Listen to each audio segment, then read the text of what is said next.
viewers saying that a critical cabinet note had gone missing, and now I believe that is being referenced to by the CBI, saying who's behind this missing cabinet note and why was it hidden?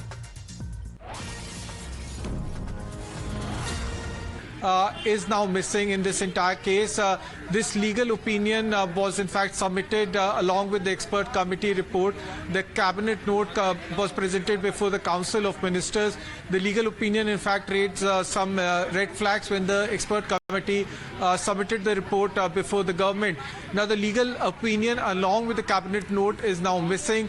The Council of Ministers then formed a government GOM, which is group of ministers. The group of ministers completely rejected all the points or legal opinion that was in fact red flagged, and that's how the group of ministers drafted the liquor policy, which in fact was later on during the investigation it was found was already leaked to the main accused in this case, who were subsequently arrested. Now that's basic case as far as CBI and Enforcement Directorate is concerned, and for the first time CBI told the court that cabinet note is missing, that's still untraceable.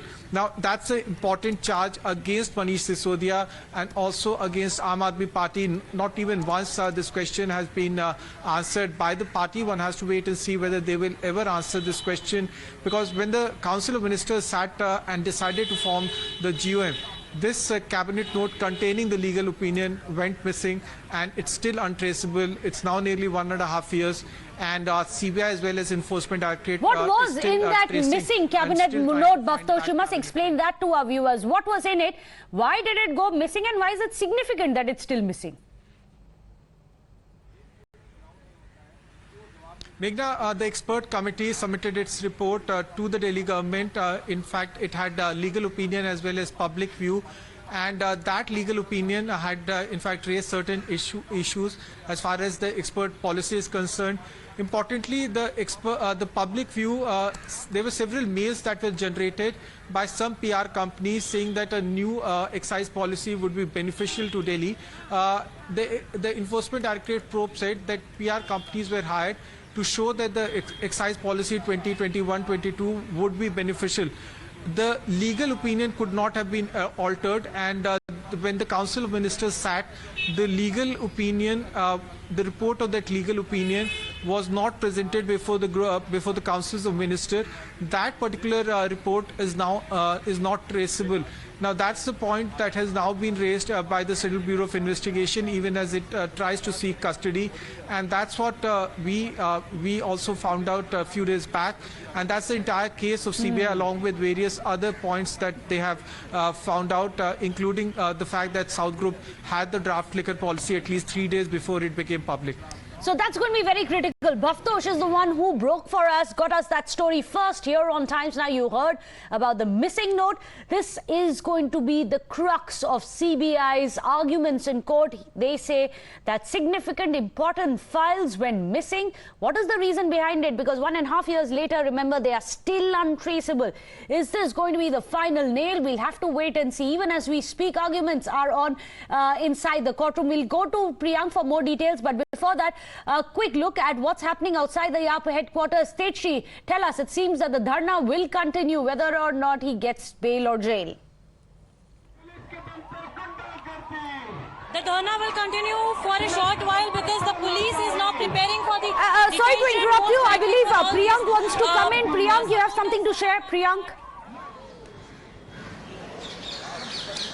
Yes, Adi Meghna, although we exactly don't know that what could be the facial expression of the judge while he was asking these questions to Dhyan Krishna, the counsel of Manish Sisodia, regarding their movement before the Supreme Court, because that can clearly gives a sense that whether the honorable judge actually wants to know about what had happened in the apex court, or he was just trying to pull up the lawyers for moving to is coming through text. We can certainly sense that the defense counsels have been pulled up by the court.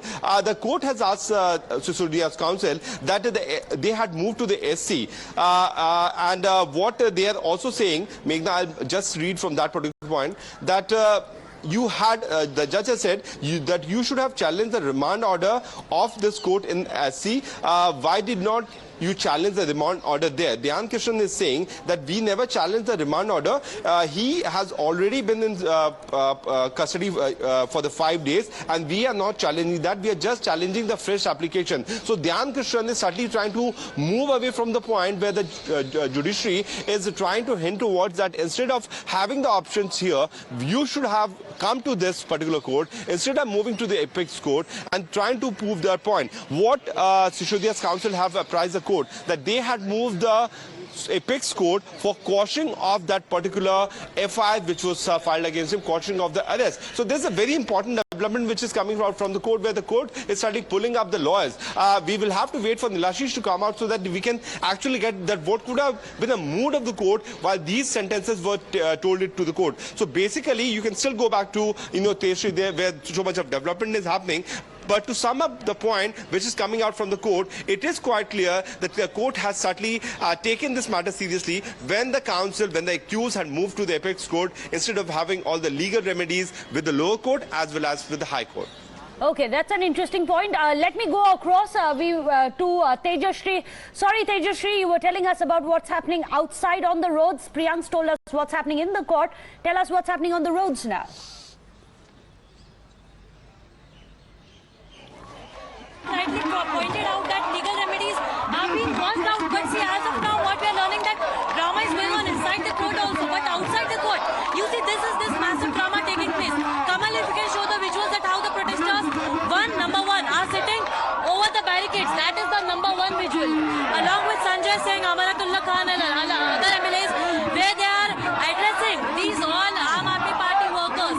Number two visuals, Kamal, show these visuals. The Aam Aadmi Party workers lying down over here protesting.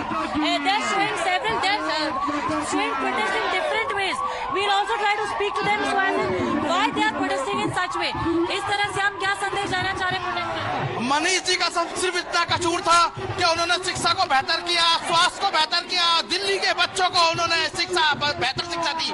अब हम उनके लिए सिर्फ इतनी मांग करते हैं कि उनको जल्द से जल्द रिहा करो। हम जैसा भी होगा हम लोग यहाँ पे लेटने के लिए तैयार है, पूरी रात हमें यहीं पे रखेंगे। कोई इसी तरह से आप फ्लोर पे बैठकर प्रदर्शन जारी रहेगा। हमारा शांतिपूर्ण तरीके से प्रदर्शन चल रहा है और हम लोग यही बस रोज प्रदर्शन करना दिखाना चाहते हैं। हमें कुछ नहीं चाहिए, हमें मनीष सिसोदिया को रिहा करो। क्या डिमांड्स है आपकी? 3 बड़ी डिमांड्स क्या है आपकी? पहली बात तो ये कि मनीष सिसोदिया को छोड़ा जाए और ये जो सीबीआई ईडी के जो हमारे ऊपर छोड़े जा रहे हैं बार बार। आप कुछ कहना चाहेंगे? हम यही चाहते हैं कि हमारे मनीष सिसोदिया जी को यहाँ से छोड़ा जाए जेल से। उनके पास झूठे आरोप लगाए हैं, वो बेबुनियाद है, क्योंकि भाजपा के पास कुछ नहीं है, वो सिर्फ झूठे आरोप ही लगा सकती है। All right, so these are the number 2 visuals. Now number 3 visuals will